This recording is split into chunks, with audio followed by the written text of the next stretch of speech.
जितने भी व्यक्ति इस वीडियो को देख रहे हैं उनको मेरा नमस्कार।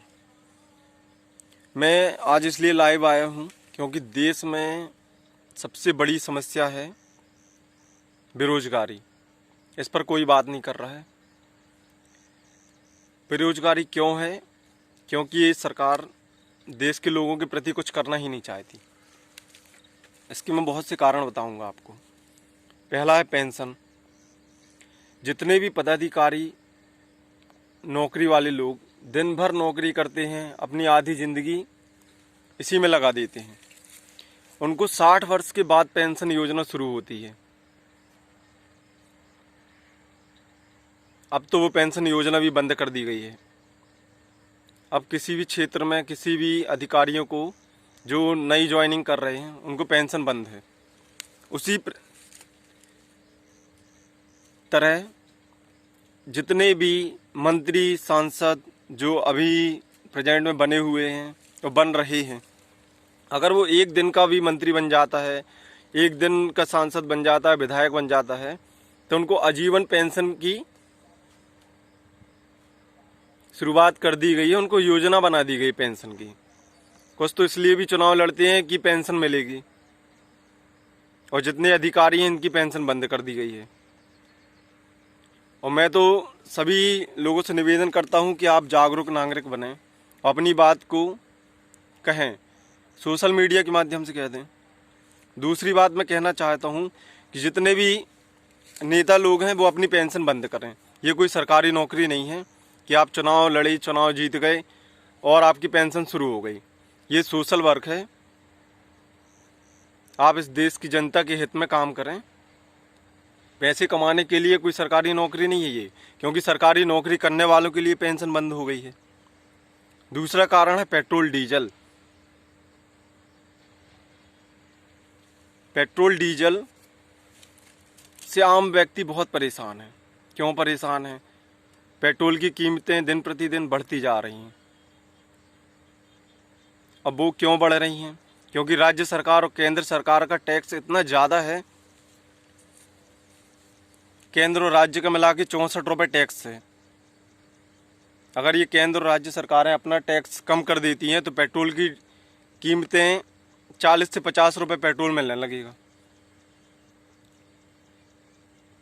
और वो इसलिए बोलती हैं सरकारें की कीमतें इसलिए बढ़ रही हैं क्योंकि बेरोजगारों को रोजगार देना है।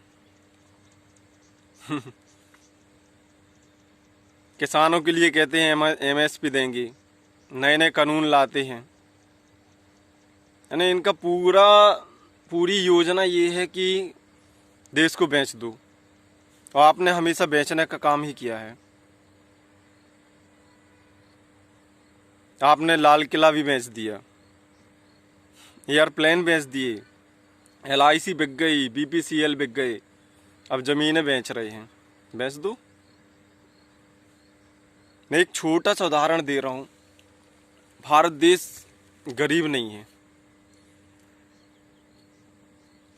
आपने सरदार वल्लभ भाई पटेल की मूर्ति बनवाई, अच्छा काम किया।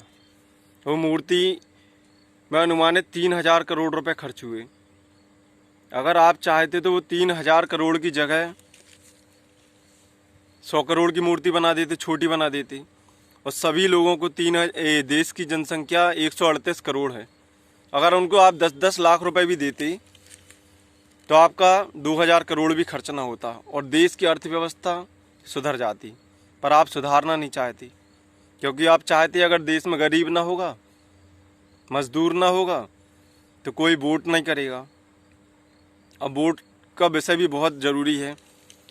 बिहार में चुनाव होते हैं, वहाँ पर EVM से चुनाव होते हैं। नीतीश कुमार के जब चुनाव प्रचार हो रहा था तो वहाँ पर भीड़ बिल्कुल कम थी, ना के बतौर, मुश्किल से 1000 लोग।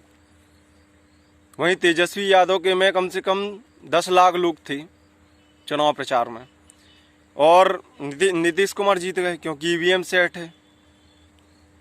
आप 10 वोट डालिए, 10 में से 8 वोट ऑटोमेटिक बीजेपी पे जाएगी।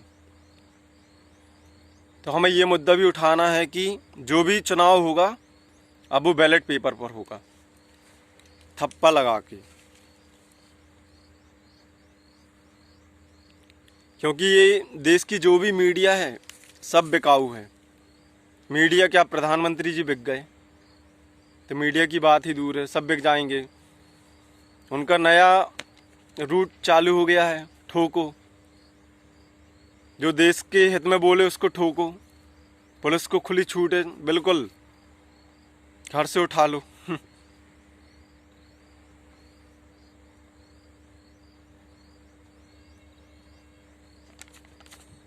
जब तक ये प्रधानमंत्री रहेंगे देश का कुछ भी हित नहीं हो सकता।